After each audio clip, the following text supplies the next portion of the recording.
5:30 बजे का ऑफिस ख़त्म करके मैं घर नहीं गया क्योंकि मुझे मेरे दोस्त का फ़ोन आया था जिसने मुझे राजा रानी बड़ा पाव के सामने दुकान के पास रुकने को कहा था। उसे कुछ शॉपिंग करनी थी, इसलिए उसने कहा कि तुम वहीं रुकना, हम दोनों साथ में जाएंगे। शॉपिंग मॉल के पास कुछ एंगल्स लगी हुई थी, मैं उन्हीं पर चढ़कर बैठ गया। एक 70-72 साल के बुजुर्ग आदमी जिनकी आंखों पर मोटे कांच वाले चश्मे, मैली धोती और कुर्ता पहने मेरे पास आए और उन्होंने मेरे घुटने को छुआ और बोला, बेटा एक बड़ा पाव खरीद कर दोगे, बहुत भूख लगी है। मैंने जब उस बूढ़े आदमी को देखा और जब उन्होंने मेरे पैरों को छुआ, मुझे बहुत अजीब लगा। मैं तुरंत एंगल से कूदकर खड़ा हो गया। मैंने जेब से 50 रुपये निकाले और उनको देते हुए कहा, ये लीजिए और कुछ खा लीजिए। बुजुर्ग ने कहा, नहीं नहीं बेटा, पैसे मत दो, बस एक बड़ा पाव ला कर दे दो। मेरे लिए उतना ही काफ़ी है, आप यहीं बैठिए, मैं अभी ला कर देता हूँ। ये कहकर मैंने एक बड़ा पाव खरीदा। बुजुर्ग नीचे बैठकर बड़ा पाव खाने लगे और उन्होंने मेरी तरफ देखा और कहा, बेटा ऊपर मत बैठो, गिर जाओगे, यहाँ बैठो मेरे पास नीचे, ताकि मैं अच्छे से कुछ खा पाऊँगा। और फिर मैं उनके साथ नीचे बैठ गया। मैंने उनसे पूछ ही लिया, आप कहाँ से आए हो और कहाँ जाओगे? मैं नागपुर से आया हूँ, एक छोटे से गांव में रहता हूँ। यहाँ मुंबई में मेरा तुम्हारे जैसा एक बेटा है, एक बड़ी कंपनी में इंजीनियर है, उसी से मिलने आया हूँ। 2 साल पहले उसकी शादी हुई थी। बहू पढ़ी लिखी व नए विचारों की है, उसे हम गंवार लगते हैं, इसलिए हमारे साथ रहना उसे पसंद नहीं आया, तो दोनों बहू और बेटे मुंबई में आकर रहने लगे। परसों मेरे मोबाइल पर उसका फ़ोन आया था, कह रहा था बीवी को लेकर अमेरिका जा रहा हूँ, मुझे नई नौकरी मिल गई है, 10 साल बाद ही वापस आऊँगा। मुंबई में था तो 6 महीने में एक बार आता था, हम बुढ़े बुढ़ी से मिलने, अब इतनी दूर जा रहा है, एक बार मिलने आ जाओ। तो कह रहा था समय ही नहीं है, परसों की फ़्लाइट है, अब 10 साल के लिए जा रहा है, पता नहीं जब तक वो वापस लौटेगा हम जिएंगे या फिर मर जाएंगे, इसलिए सोचा खुद जाकर उससे मिल लेता हूँ।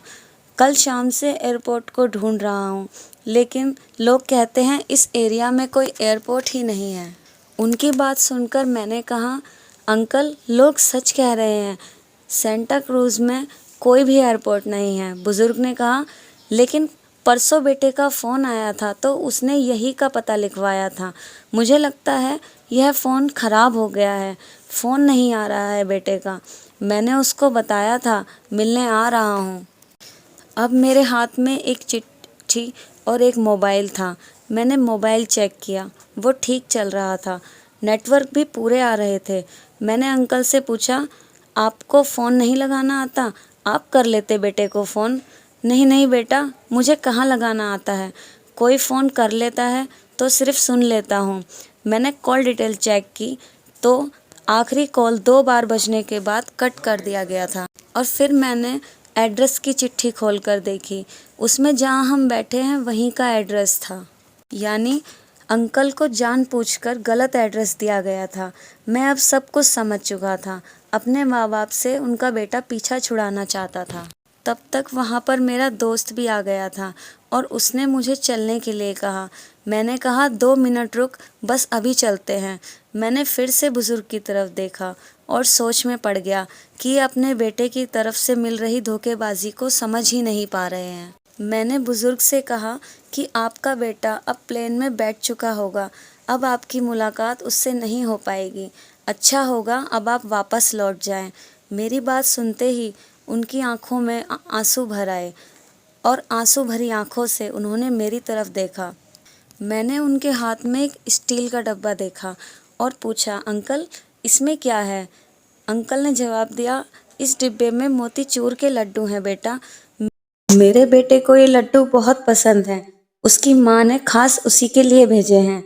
किसी खंजर से मेरे दिल को चीरकर मेरे अंतःकरण को लहूलुहान कर दिया हो, मेरी ऐसी हालत हो गई, मैं आगे कुछ भी नहीं कह पाया। अरे भाई चल, देर हो रही है। मेरे दोस्त की आवाज़ कानों में पड़ी, तब जाकर मुझे होश आया। मैं भीड़ में उसके पीछे चलने लगा और घर पहुंचकर आधी रात तक मैं सो नहीं पाया। बार बार एक ही सवाल मेरे मन में उठ रहा था। एक बड़ा पाव की भीख मांगने वाला एक बेचारा आदमी भूख से बेहाल होने के बावजूद अपने साथ लाए लड्डुओं में से एक लड्डू नहीं खा सकता था। क्या ऐसा ही होता है एक पिता का प्यार? आपको ये कहानी कैसी लगी? कमेंट्स बॉक्स में ज़रूर बताएं।